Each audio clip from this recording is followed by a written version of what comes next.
오늘의 말씀은 신약성경 누가복음 17장 11절로 19절입니다. 누가복음 17장 11절로 19절까지 말씀입니다.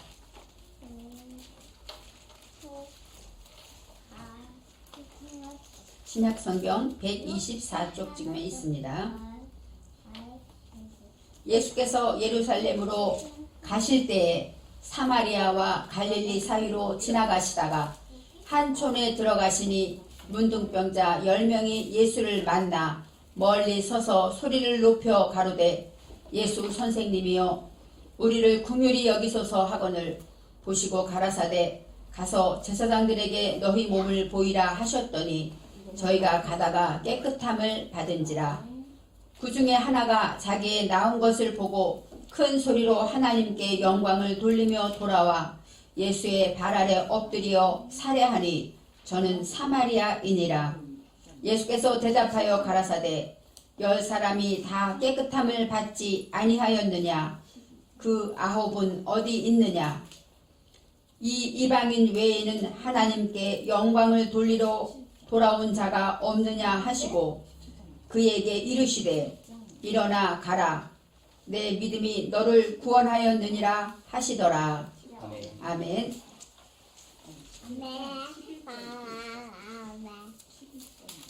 오늘의 말씀의 제목은 감사는 구원 얻는 믿음입니다.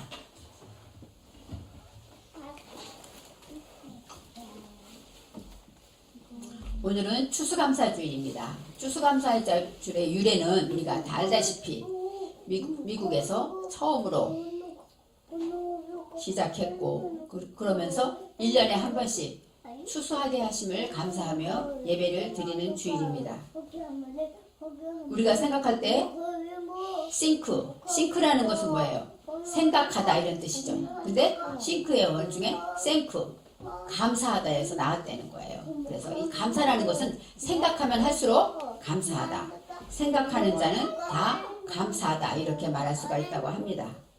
예수님은 3년 공생의 기간 동안 하신 일은 병 고치시고 가르치시고 복음을 전하셨습니다.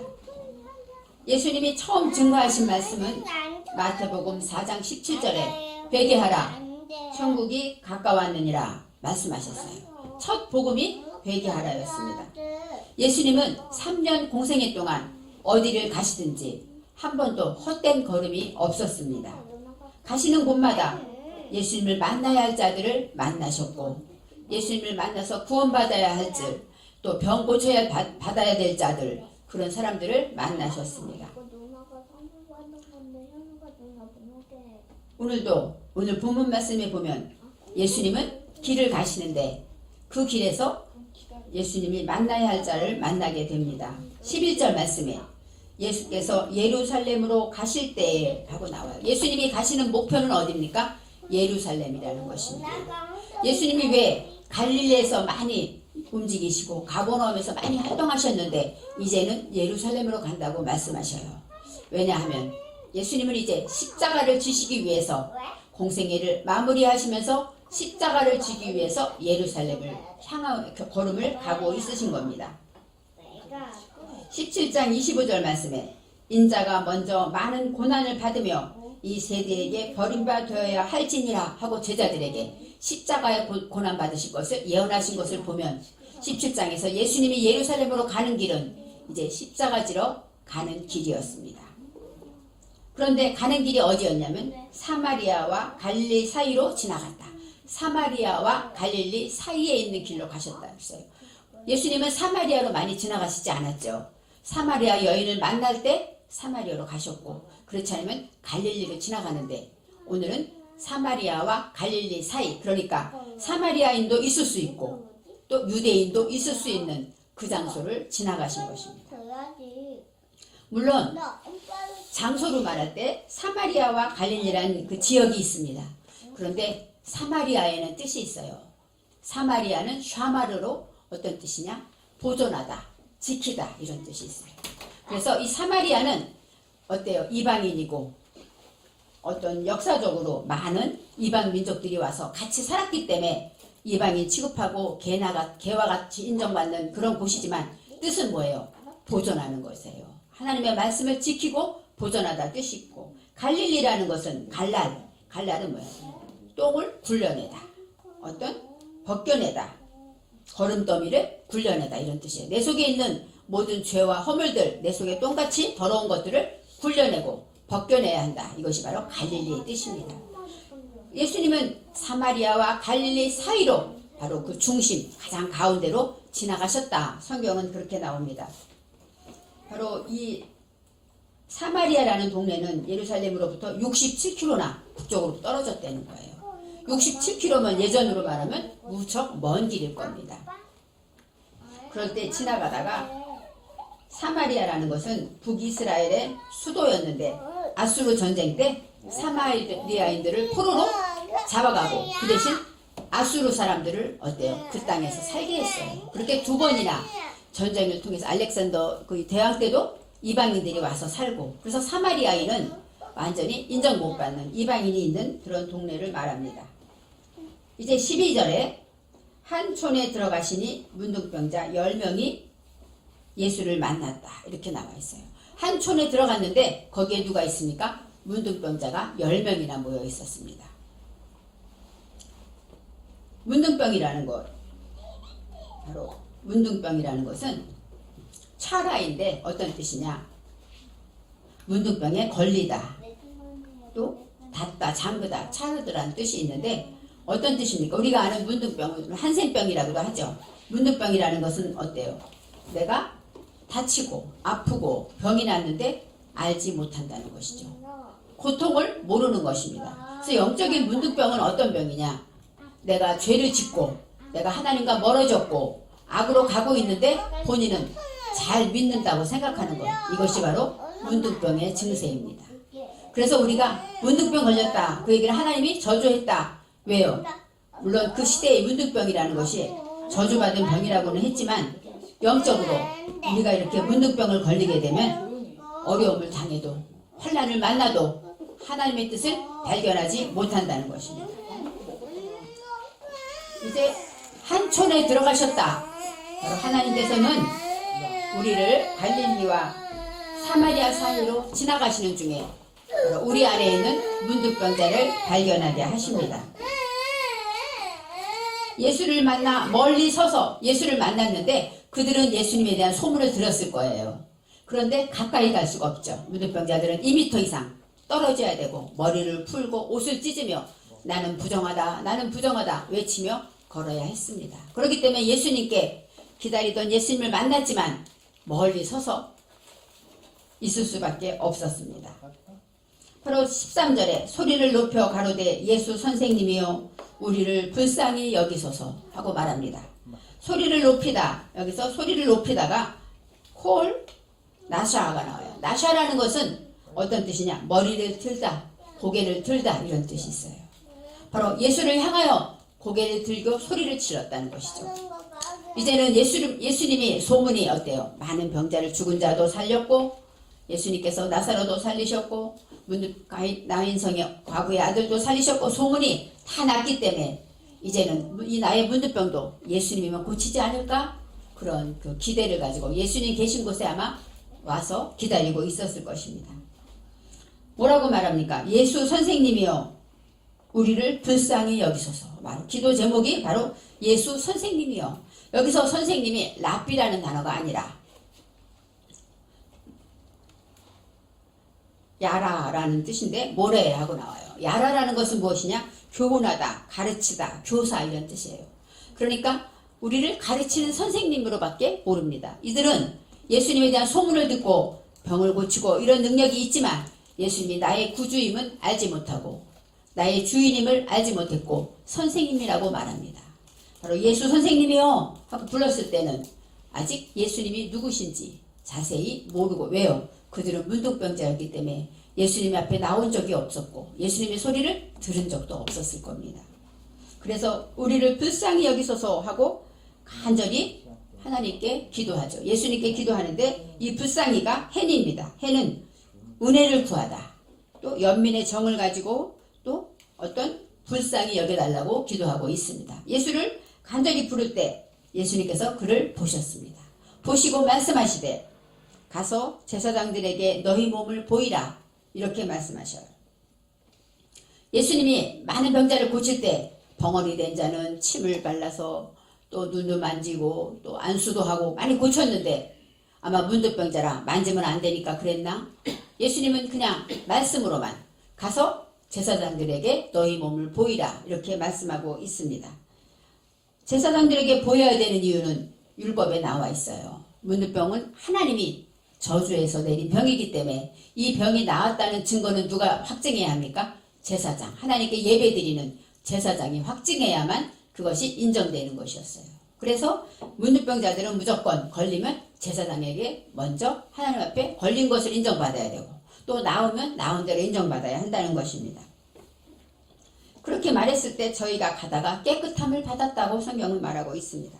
저희가 가다가 아마 가면서 어떤 사람은 제사장에게 낫지도 않았는데 어떻게 제사장에게 갑니까?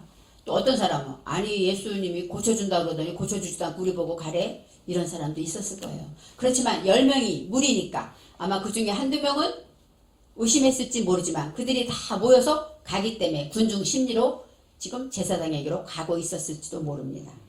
그럴 때 가다가 깨끗함을 받았다 하고 성경은 말하고 있어요. 가는 중에 깨끗함을 받았다 하고 말합니다. 바로 간다는 것은 야라크라는 건 뭐예요? 행동하는 것이죠. 그 말씀에 순종하고 움직였을 때 치료를 받았다고 성경은 말합니다. 깨끗하다가 타하르입니다. 그것은 깨끗하다, 정결하다, 순수해지다 이런 뜻이 있어요. 그러니까 모든 병이 순수하게 깨끗하게 정결케 되었다 이렇게 말하고 있습니다. 15절에 그 중에 하나가 자기의 나은 것을 보고 모두 10명인데 그 중에 하나가 자기의 나은 것을 보고 큰 소리로 하나님께 영광을 돌리며 돌아왔다 이렇게 나와 있습니다. 그 중에 하나가 자기 10명은 다 나았는데 그 중에 하나가 자기의 나은 것을 보고 어떻게 됐을까요? 다시 돌이켰다는 것이죠. 예수님을 지금 지나왔기 때문에 예수님은 저 앞길로 가고 있기 때문에 이제 이 한 사람이 하나님께 영광을 돌리며 큰 소리로, 여기서는 큰 소리가 콜 까돌입니다. 이 까돌은 크다, 소중하다 이런 뜻이 있어요. 그래서 혼자 이제 가시는 예수님을 불러야 되기 때문에 아마 예수 선생님이야 하고 크게 불렀을 것입니다. 그렇게 하면서 하나님께 영광을 돌리며 돌아왔다. 이 돌아오다가 뭐예요? 휴부, 회개했다 이런 뜻도 있고 또 야샤부, 머무르다, 거하다 이런 뜻도 있습니다. 그래서 하나님께 영광을 돌리며 돌아와서 이제 16절에 예수의 발 아래 엎드려 살해하니 문득병자로 있을 때는 예수 앞에 나올 수가 없었죠.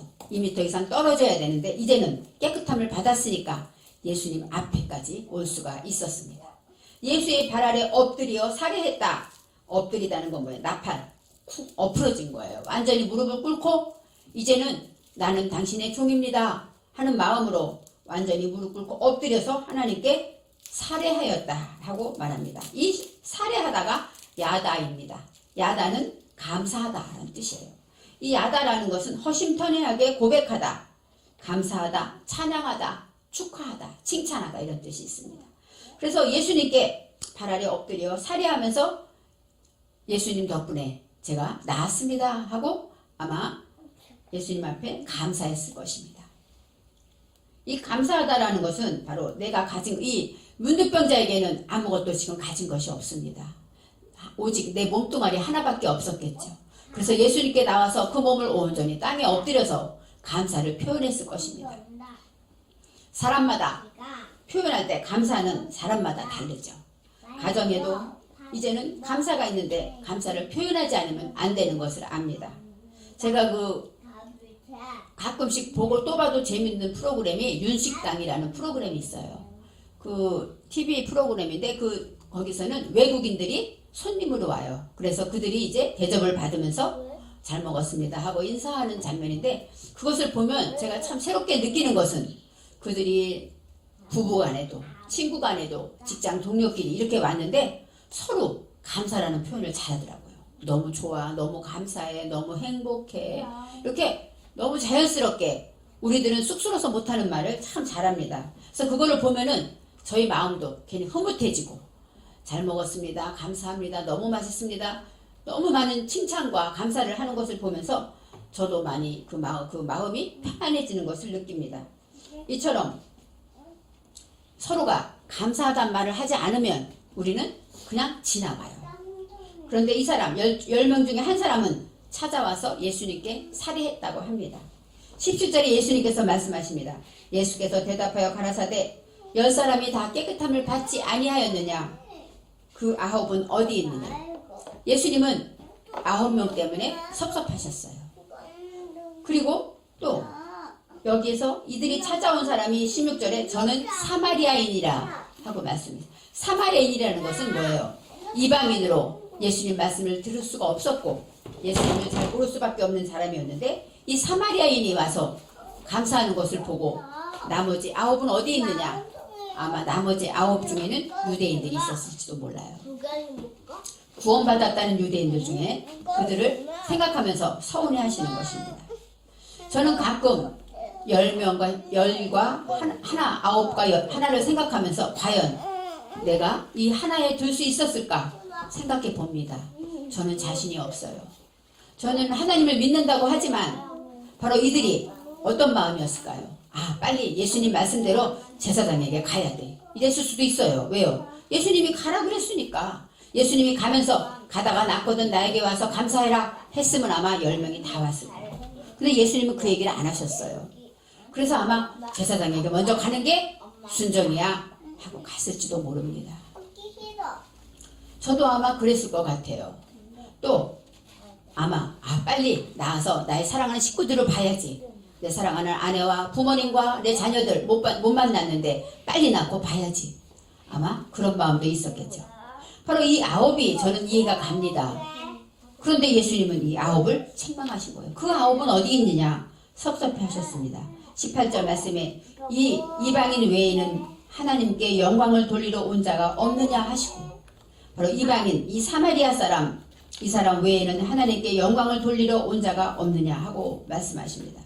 그러면서 돌리러 오다 돌이켜 회개하고 하나님께 돌아온 자가 없느냐 하고 말씀하십니다. 19절 말씀에 그에게 이르시되 일어나 가라 내 믿음이 너를 구원하였느니라 하시더라. 바로 10명이 다 치료를 받았지만 9명은 아마 병고침을 받았을 거예요. 근데 이 한 명은 어떤 복을 받습니까? 믿음으로 구원하는 복을 받습니다. 예수님께 나와서 살해하며 감사한 그에게 예수님은 내 믿음이 너를 구원하였다. 그 영혼의 구원까지 허락하신 것입니다. 우리가 예수를 믿는 것은 구원받기 위해서 믿죠. 구원하신 주님이 감사해서 믿습니다. 그렇지만 감사하지 못한 그 자들 치유함도 받았고 응답도 받았던 그 9명은 어떻게 됐을까요?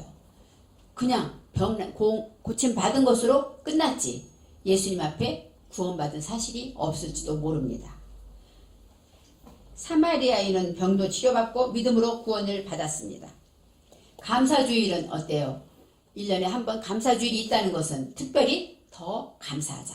1년 동안 주신 은혜를 감사하자 이런 뜻입니다. 그런데 감사한다는 것은 믿음의 척도라고 말할 수 있어요. 감사하지 않으면 믿음이 있다고 볼 수가 없습니다. 예를 들어서 내가 좋은 일이 있습니다. 직장에서 승진이 됐거나 자식이 성적이 좋거나 아니면 몸이 건강하거나 좋은 일이 있을 때 예수 믿는 사람은 뭐예요? 하나님께 감사하죠. 왜요? 나를 승진시키고 나를 건강하게 하시고 직장을 잘 나갈 수 있게 하시고 좋은 직장 동료를 만나게 하시고 이런 모든 분들이 하나님의 은혜라는 것을 알기 때문에 하나님께 감사해요. 그런데 예수를 믿지 않으면 어때요? 아, 운이 좋아서 그렇게 말하죠. 근데 예수를 믿는데 똑같은 일을 당했는데 감사하지 않는다면 그는 믿음이 없는 자와 마찬가지라는 것이에요. 그래서 감사한다는 것은 하나님을 인정하는 것이에요. 아, 하나님이 하셨습니다. 오직 하나님이 도와주셨어요. 하나님 아니면 할 수 없습니다. 이런 고백이 있기 때문에 감사는 믿음의 척도라고 말할 수가 있습니다. 그리고 감사하는 자는 첫째, 겸손할 수밖에 없어요. 왜요? 나는 할 수 없는데 하나님이 하셨군요. 이렇게 말할 수 있기 때문에. 주일날 이렇게 예배를 드릴 수 있는 것이 어떤 날은 애들이 아파서 교회 못 올 때도 있죠. 어떤 날은 직장 때문에 못 갈 수도 있어요. 여러 가지 사건이 많았는데 예전에 그런 날도 있었는데 오늘은 이렇게 편안히 와서 예배를 드리는구나 생각하면 감사가 나오죠. 그런데 당연하게 생각하면 감사하지 못합니다. 그래서 이 어떤 사람이 그렇게 말을 해요. 감사는 욕심분의 소유다 이렇게 말합니다. 욕심이 하나이면 소유가 또 하나이면 어때요? 감사가 1, 온전히 감사가 돼요. 그런데 소유는 1인데 감사가 내가 마음에 욕심이 10이라면 어떨까요? 10분의 1이 감사가 되죠. 그러니까 욕심이 많다 보면 감사는 적어지고 욕심이 적은 사람은 감사는 항상 넘치게 된다는 것입니다. 그래서 제가 그런 생각했어요. 성경 말씀에 욕심이 잉태한 죄를 낳고 죄가 사망을 낳는다. 예전에 욕심이 무슨 죄야 이렇게 생각했어요. 그런데 욕심이 잉태한 자는 어떨까요? 감사가 메마르게 되겠죠. 감사가 마른 자는 어떨까요? 하나님을 인정하지 않으니까 믿음이 연약해집니다. 그렇기 때문에 죄를 범하고도 죄를 깨닫지 못하는 문득병자같이 그런 자가 되어서 나중에는 죄를 짓게 되고 죄가 장성해서 사망을 낳는다. 이렇게 말씀하신 것을 보면서 욕심이 죄가 되는 이유를 다시 한번 깨달았습니다. 욕심이 크면 클수록 우리의 소유는 항상 그대로잖아요. 욕심이 내가 만일에 나는 적어도 키가 170은 돼야 돼 이렇게 말했다면 내 키는 50밖에 안 된다면 우리 소유는 150밖에 안 되는 거죠. 그럴 때 150도 감사해. 건강하니까 감사해. 내 욕심이 150에 머문다면 우리는 늘 내가 150은 항상 그대로지만 감사할 수 있는 것입니다. 우리의 마음에 믿음을 가지고 하나님을 바라볼 때 감사할 수 있다는 것입니다. 욕심이 클수록 우리는 죄를 짓게 되고 욕심이 작을수록 감사로 영생으로 나아갈 수 있다는 것을 생각하면서 감사는 표현하는 것이고 믿음의 표현이고 구원의 표현인 것을 알아야 합니다. 추수감사절 말로 표현해야 합니다. 감사한다는 것은 우리가 부부지간에도 어느 날은 똑같이 밥을 먹었는데 열심히 맛있는 것을 해갖고 먹었는데 감사하단 말을 안 할 때 순간 잘 먹었단 말을 안 하네 이런 생각이 순간 들 때가 있어요. 왜요? 기대가 있었으니까. 그것처럼 우리는 항상 우리의 삶에서 감사로 살아갈 때 우리는 풍성한 삶을 살게 된다는 것이에요. 밥을 먹을 때나 또 누구를 만날 때나 감사하다 고맙다 이렇게 우리가 하나님께만 감사한 것이 아니라 우리의 삶이 늘 감사가 넘치면 우리의 삶은 항상 풍성한 삶으로 되어질 수 있다는 것입니다.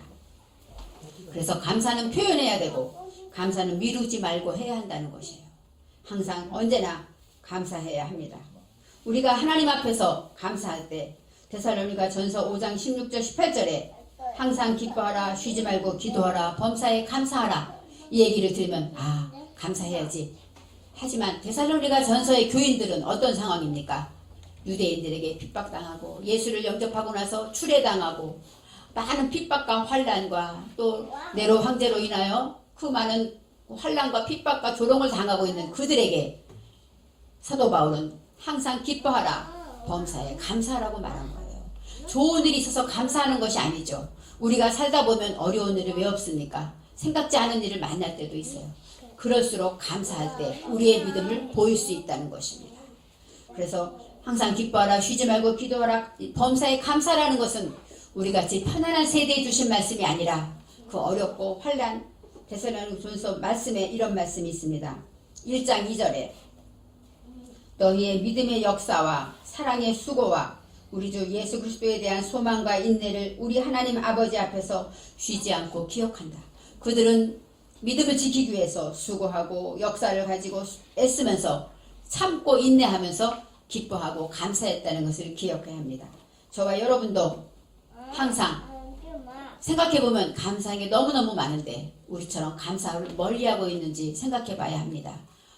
어디에 있든지 간에 저와 여러분은 늘 감사하는 마음을 가지고 1년에 한 번 추수감사절만이 감사가 아니라 모든 것이 감사하구나. 내가 감사할 때 내 모든 것은 풍성하고 기쁨이 넘치는 삶이 될 것입니다.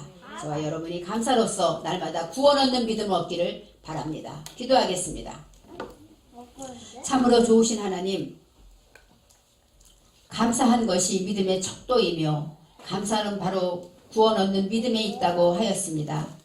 감사하지 않으면 구원받는 것이 아니라고 할 수는 없지만 감사하는 자는 믿음이 있는 자요 믿음이 있는 자는 구원을 얻은 자이기 때문에 우리의 삶이 늘 감사하게 도와주옵소서. 하나님만이 아니라 우리 모든 만나는 사람에게 하나님으로 인하여 감사할 수 있도록 도와주시옵소서.